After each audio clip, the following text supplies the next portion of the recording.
नमस्कार दोस्तों, मैं आराध्या पांडे, आप सभी का मेरे चैनल पर स्वागत है। तो दोस्तों, आज मैं आपके लिए एक अवसान मैया का भजन लाई हूँ, तो आइए सुनते हैं।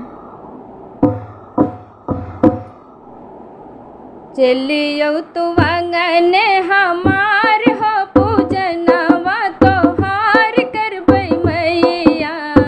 चलियो तू आंगन हमार हो पूजनवा तोहार करबै मैया। तोहार करबै मैया, तोहार करबै मैया, पूजनवा तोहार करबै मैया। चलियो तू आंगन हमार हो पूजनवा तोहार करबै मैया। अमवायुनी मिया से कलश सजाओबै, अमवायुनी मिया से कलश सजाओबै। कलश धराई मैया दिया ना जलाओबै, विधि से करब सत्कार हो आंगनवा में आई जातू मैया। विधि से करब सत्कार हो पूजनवा तोहार करबै मैया।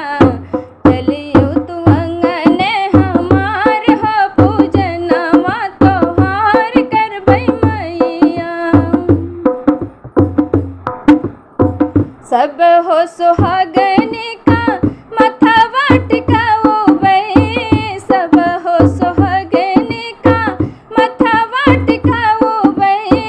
मथवा टिकाई उनकर अचरा भराओबै, मथवा टिकाई उनकर अचरा भराओबै। दिनवा बनावा बेकार हो पूजनवा तोहार करबै मैया। दिनवा बनावा बेकार हो पूजनवा तोहार करबै मैया।